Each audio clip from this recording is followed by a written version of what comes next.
그게 투자라고 해요. 내가 대구에 한 채 산다. 사고 나서 1년 뒤에 부산 싸다. 부산에 한 채 더 잡는 거예요. 현재 내가 거주하고 있는 아파트는요, 월세 사세요. 전월세로. 그럼 되잖아요. 그럼. 자, 이렇게 된다? 그러면 대구가 종전주택 아닙니까? 종전주택을 부산 신규주택이니까 신규주택 취득한 3년 안에 매도하면요, 비과세 받아요. 비과세 받고 신규주택이요 2년 되잖아요. 그럼 또 비과세 받을 수 있다는 거예요. 바로 팔면. 네. 그러니까 여러분, 시야를 넓히세요. 전국에 있는 부동산, 여러분 대한민국이요, 그렇게까지 넓지 않습니다. 어떻게 보면요, 한 다리 건너면요, 누군가를 알게 돼요. 네, 한 다리만 건너면요, 두 다리, 세 다리만 건너면 다 알아요. 그만큼 대한민국은요, 좁다라는 겁니다. 그래서 가뜩이나 좁은데 주요 인구가 100만이 넘어가는 울산, 부산, 대구, 광주, 대전, 세종 광역시급, 창원도 있잖아요.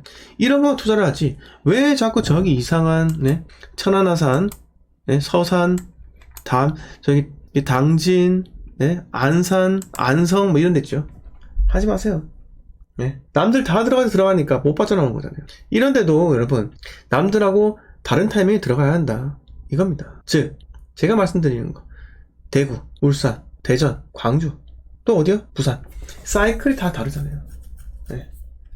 가장 어두울 때 남들하고 다르게 들어가는 거예요.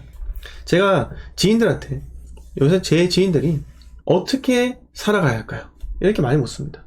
저는 말해요. 어떻게 살아가는 건 두 가지가 있어요. 매매로 사느냐, 전월세 사느냐, 집주인으로 사느냐, 임차인으로 사느냐. 저는 말합니다. 임차인으로 살아. 지금은 그 지역이 매수 타이밍이기 때문에 네가 사는 지역은 전월세로 거주해라. 그 결과 저도 전월세 있잖아요. 입주장까지 기다리라고 합니다. 근처에 있는 입주장, 예정되어 있는 아파트. 왜? 매매가가 떨어졌지만요, 주택담보대출은요 여전히 크다라는 거예요. 그러면 집주인 입장에서는요, 주담대를 땡겨가지고 내가 월세 세팅하느냐? 가능할까요? 가능할 수 있겠죠. 근데 생각해보면요, 금리가 아직까지 높기 때문에 월세 세팅하는 게 아무 의미가 없을 수 있어요. 근데 피를 주고 사신 분들, 대출 많이 땡겨야 돼요. 근데 60%밖에 안 나와요, 어쨌든. 근데 신축 아파트는요, 전세가가 50%예요. 50%. 신축 아파트 전세가 50%니까 잔금이 상당히 부담스럽잖아요. 지금 옛날처럼 신용대출이 팍팍 나오는 것도 아니에요. 자, 내가 4, 5천짜리 아파트를 샀어요. 피 5천만 원 샀습니다. 자, 5억이에요. 전세가 2억입니다. 근데 2억에 세팅할 것 같았었는데 1억 8천이에요. 돌아버리는 거예요. 세입자를 안 구해서. 그래서 어쩔 수 없이 게다가 투자를 잘못한 사람이기 때문에 저층이에요. 자, 5억에 사는데 3층입니다. 저층이죠. 전세가 2억이에요. 근데 세입자가 안 구해져요. 그래서 대출을 냅니다. 60%. 왜? 대출이 더 안 나와요. 이미 대출을 낸 아파트를 한 채 보유 및 거주 중이니까요. 그래서 60% 대출 3억이잖아요. 근데 추후에 2, 3월이 돼요. 두 달, 세 달이 지났어요. 전세 세입자가 2억 2천이 들어온대요. 여러분, 그러면 8천만 대출 어떻게 해요? 3억 대출을 했는데 전세가가 2억 2천이에요. 네. 그럼 8천만 원 어떻게 해요? 8천만 원 선순위를 냅두고 전세 세입자가 들어올까요? 불가능합니다. 불가능해요. 그렇기 때문에 정말 잘못된 투자는요, 이런 식으로 이상한 물건은요, 고점에 잡아가지고, 세대수가 2,000세대가 넘어가잖아요. 지방에서, 광역시에서. 그러면 입주장 때 분명히 박살납니다. 박살나요. 누가 살 건데요? 그래서 제가 주로 매수하라고 하는 그런 시기가 바로 입주장입니다. 입주장 때는 그냥 사면 돼요. 왜? 입주장이 제일 공포스러우니까요. 단 세입자 구하기 만만치 않습니다. 제가 금액대를 말씀드리잖아요. 5천, 1억, 1억 5천, 2억, 3억. 이렇게 현금 보유하신 분들만 들어가시라고요. 왜? 최소한 그 아파트에 대출을 해서 견딜 수 있다는 겁니다. 만약에 세입자를 못 구했을 경우에는요. 자, 아무튼 간에 이런 것들을 이겨내고 내가 선진입을 한다. 그러면 2년 뒤는요, 웃는 건 여러분들이에요. 지금 유튜브는요, 돌아가면서 띄웁니다. 돌아가면서 부동산 유튜버들 띄워요. 왜 그러냐? 공평의 기회를 주기 위해서예요. 근데 아직까지는요, 저한테까지 기회는 오지 않았습니다. 왜요? 여러분들이 좋아요를 많이 눌러주지 않아서 그렇습니다. 항상 제 방송을 볼 때 댓글 적는 분들만 작성하시고, 나머지는요, 이렇게 팔짱 껴가지고, 네, 팔짱 껴서 저 인간이 무슨 말 하나. 이렇게 회의적인 시각을 본다는 거예요. 네. 그렇기 때문에 여러분, 유튜브가 추천 안 해줘요. 아무튼 이건 농담이고요. 그래서 최근에, 유튜브가 한 분의 그 여성 부동산 유튜버 분을 추천하기 시작했습니다. 그분의 추천 영상 상당히 많이 뜨더라고요. 아, 부러워요. 왜 부럽죠? 근데 오늘 제가 그분의 방송을 보았습니다. 뭐, 나름 괜찮았습니다. 근데, 여러분, 저는 무지성 매매를 매우 싫어요. 네. 이유 없이 그냥 사라. 싸다. 네. 이건 아닙니다. 투자에 대한 철학이 있어야 돼요. 그냥 무조건 싸다고 해서 들어가면 안 됩니다.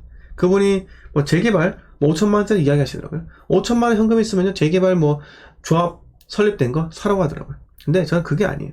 제가, 여러분, 재개발 투자가 실거주 가능해요? 그러니까 재개발 투자처인 빌라 내가 샀어요.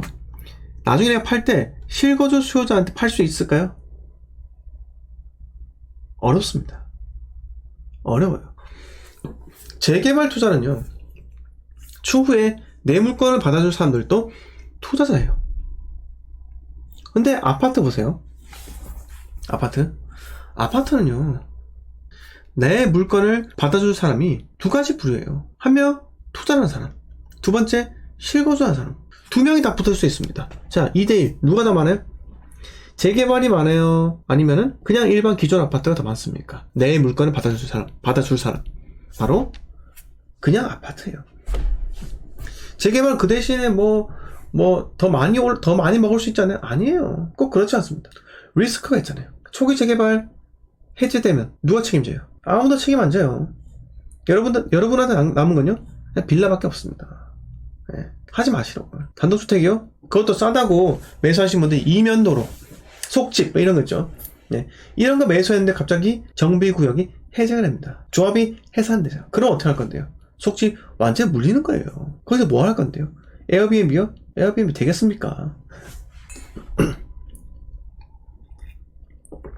즉, 남들한테 적어도 부동산에 대한 생각을 이야기할 때는요, 본인의 철학이 있으신 분들만 이야기하시라 이거예요. 여러분도 마찬가지예요. 제 방송 안 봐도 됩니다. 네? 제 방송 더 확장 안 해도 돼요. 저는 지금 이대로도 충분히 만족하고 여러분들하고 대화를 할 수 있어서 너무 즐거워요. 나중에 제가 설령 10만, 20만, 30만 이런 유명인사가 되잖아요. 그러면 여러분 채팅방 지금처럼 제가 읽어드릴 수 없어요. 왜? 엄청나게 빠르게 올라간다니까요. 네? 그렇기 때문에 지금 잘 소통하자고요. 지금 저랑 같이 잘 소통하기 위해서는요, 여러분 좋아요 팍팍 눌러주세요. 네, 좋아요가 지금 현재 140분이 들어오셨는데 좋아요가 48개예요. 좋아요가 반도 안 됩니까? 여러분 80개는 만들어줘야 되는 거 아니에요? 네, 좋아요 100개 만드는 거 보여주세요. 오랜만에 좋아요 집착 한번 하겠습니다. 네. 자, 엘리님께서 네, 캔님 반갑습니다. 동대구역 화성파크 드림, 주상복합인 동대구역 화성파크 드림과 화성 센텀파크, 동대구역 센텀 화성파크 드림, 센텀 화성파크 드림이에요. 어디가 나을까요? 라고 하셨습니다. 자, 어디가 더 신축이에요? 네? 어디가 더 신축이에요? 어디가 더 신축입니까? 바로 아시잖아요. 그걸 사세요. 그냥 모르겠으면요, 신축을 사면 됩니다.